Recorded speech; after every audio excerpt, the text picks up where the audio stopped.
శనివారం సూర్యాపేట జిల్లా కేంద్రంలోని విజయవాడ జాతీయ రహదారిపై నూతనంగా ఏర్పాటు చేసిన వాసాది ఫ్యాషన్ హబ్ను మాజీ మంత్రి రామరెడ్డి దామోదర్ రెడ్డి ముఖ్య అతిథిగా హాజరై ప్రారంభించి మాట్లాడారు. శనివారం సూర్యాపేట జిల్లా కేంద్రంలోని విజయవాడ జాతీయ రహదారిపై నూతనంగా ఏర్పాటు చేసిన వాసా ది ఫ్యాషన్ హబ్ను మాజీ మంత్రి రామరెడ్డి దామోదర్ రెడ్డి ముఖ్య అతిథిగా హాజరై ప్రారంభించి మాట్లాడారు. ప్రతి ఒక్కరూ ప్రభుత్వ ఉద్యోగాల కొరకు ఎదురు చూడకుండా స్వయం ప్రతిపత్తిపై రాణించాలన్నారు.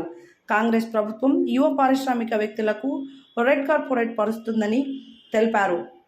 సూర్యాపేట జిల్లాను అన్ని రంగాల్లో అభివృద్ధి చేస్తామని తెలిపారు. హైదరాబాద్ తదితర నగరాలకు వెళ్లకుండా సూర్యాపేటలోని వినియోగదారులకు అన్ని రకాల వస్తువులు లభిస్తున్నాయని తెలిపారు. యువ వ్యాపారులు పరిశ్రమలు ఏర్పాటు చేసి నిరుద్యోగ యువతకు జీవనోపాధి కల్పించాలన్నారు.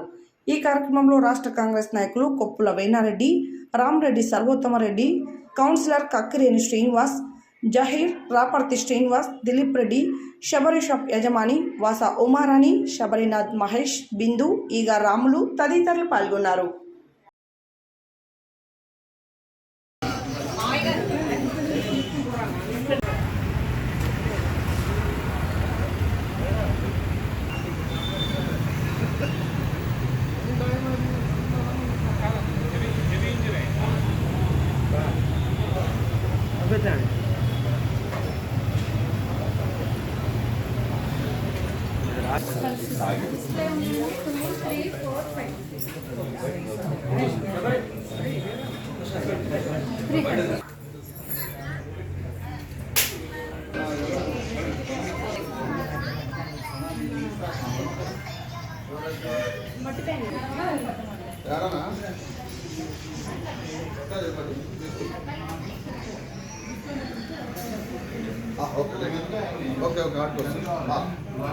Okay.